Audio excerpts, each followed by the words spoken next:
Ministério da Saúde inclui gestantes e puérperas nos grupos prioritários de vacinação contra a Covid-19. Prefeito de Florianópolis diz que capital vai receber lote de vacinas da Pfizer-BioNTech na próxima semana. Polícia Civil deflagra a operação quebra de conexão para combater a organização criminosa que atua em curitibanos. Santa Catarina tem o terceiro melhor saldo na geração de empregos formais em março, de acordo com o CAGED. E no esporte, noite de decisão com os jogos de volta das quartas de final do Campeonato Catarinense. Está no ar o Band Cidade com Rodrigo Cardoso. Olá, uma boa noite para você. O Band Cidade de hoje começa com uma informação importante para gestantes e puérperas, as mulheres que acabaram de ter filhos. Elas foram incluídas pelo Ministério da Saúde nos grupos prioritários para vacinação contra a Covid-19. Veja na reportagem. O Ministério da Saúde divulgou na última segunda-feira, dia 26, uma normativa técnica incluindo todas as gestantes e puérperas no grupo prioritário para receber a vacina contra a Covid-19. Até então, só as pacientes com comorbidades graves e com uma carta do obstetra poderiam receber a dose. Provavelmente a partir do final de maio, todas as gestantes poderão ser incluídas no calendário vacinal. Isto vem do fato do aumento de internações, complicações e de mortalidade materna e neonatal com o coronavírus. Segundo a médica ginecologista e obstetra, existe uma dúvida muito grande em relação a estudos relacionados à vacinação de gestantes. Não existem ainda estudos com as gestantes, isso é verdade. No entanto, as duas vacinas autorizadas pela Anvisa no Brasil, elas são formuladas como muitas das outras vacinas que já estão incluídas no calendário vacinal brasileiro e mundial. Ou seja, existe já uma segurança com as outras vacinas comprovadas e os benefícios da vacinação para gestante, a redução das complicações, ela com certeza será muito maior do que os riscos.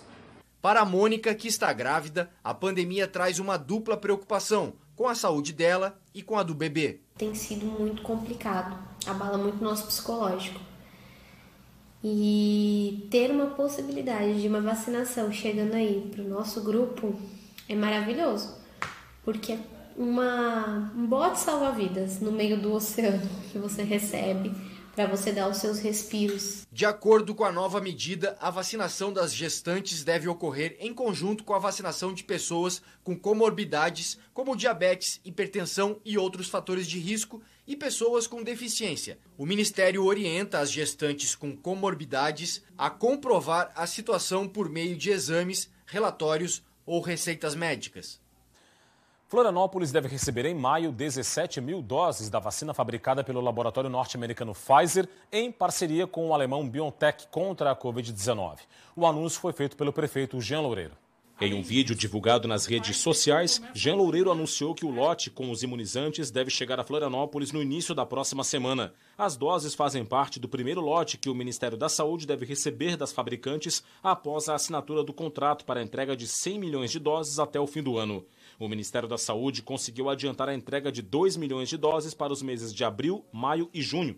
A capital vai ser a única cidade catarinense a receber as vacinas, por ter a estrutura de armazenagem exigida para acondicionamento das doses. A vacina da Pfizer ela vem para as capitais que têm estrutura para sua aplicação. Florianópolis vai ser uma delas, recebe já no início da semana cerca de 17 mil doses, que vai garantir a aplicação da população de 60 anos, 61 anos e 62. Bom, para fechar a vacinação, o Estado vacinou até o momento, ou melhor, aplicou até o momento, 1.596.226 doses de imunizantes contra a Covid-19. Desse total, 1.040.714 foram da primeira dose e 555.512 foram da segunda dose. Agora os números da pandemia. 88 pessoas perderam a vida entre ontem e hoje aqui no estado, vítimas da Covid-19, dados aqui no telão do Band Cidade. Vamos a eles. Com esse total agora é de 13.389, o total de pessoas que morreram vítimas da Covid desde o começo da pandemia. A letalidade segue bastante elevada, 1,5%. 2.937 novos casos foram confirmados de ontem para hoje. O total de contaminações chegou a 881.152. com um total ainda de 849.076 pacientes recuperados da contaminação e 18.687 casos em acompanhamento.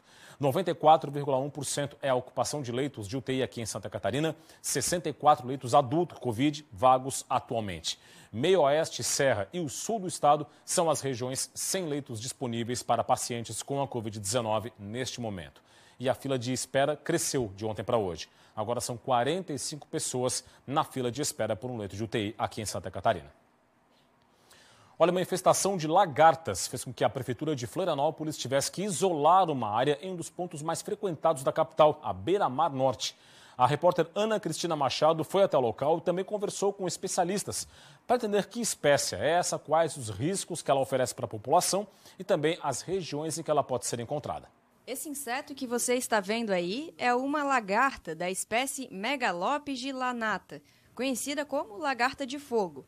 Ela vive normalmente em regiões de florestas, mas também pode ser encontrada em árvores no meio rural e urbano, inclusive no quintal de casa. Em Florianópolis, uma área na Beira-Mar Norte teve que ser isolada por causa da infestação dessas lagartas. É a forma larval de uma mariposa. As mariposas, assim como as borboletas, elas primeiro têm essa fase de lagarta, depois elas formam o casulo, e aí só depois que esse casulo eclode que nasce uma borboleta ou uma mariposa. Essa área aqui na Beira-Mar Norte já tinha sido isolada na sexta-feira por causa da infestação de lagartas. Nessa terça-feira, dia 27, os agentes do Centro de Controle de Zoonoses estiveram novamente aqui no local. Essas visitas vão ser feitas periodicamente para avaliar a possibilidade de liberação do espaço, que está interditado por 10 dias. De acordo com o Centro de Zoonoses da capital, o inseto pode causar danos caso a pele da pessoa entre em contato com os espinhos que ele possui.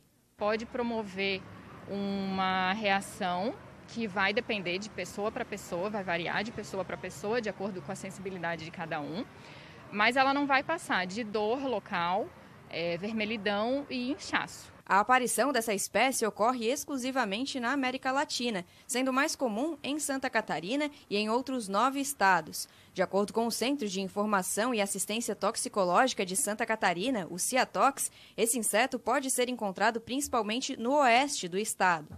O alerta é para que a população não toque no animal e que entre em contato com a prefeitura ou órgão ambiental. Logo mais, depois do Band Cidade, você confere as notícias do Brasil e do mundo no Jornal da Band. Hora de saber quais são os destaques da edição desta quarta-feira com a apresentadora Joana Treptow. Boa noite, Joana. Olá, muito boa noite. No Jornal da Band de hoje você vai ver que o vice-presidente general Hamilton Mourão deu uma entrevista aqui no Grupo Bandeirantes de Comunicação e disse que a CPI da Covid vai ser um verdadeiro palanque eleitoral.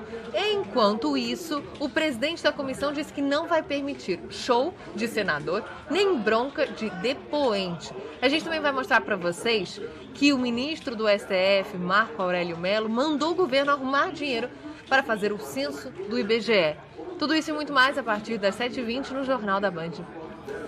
A seguir tem a Operação Quebra de Contrato da Polícia Civil, a análise política de Roberto Azevedo e tem também o saldo de empregos com carteira assinada em Santa Catarina, divulgado pelo CAGED do Ministério da Economia. Já voltamos, fique com a gente.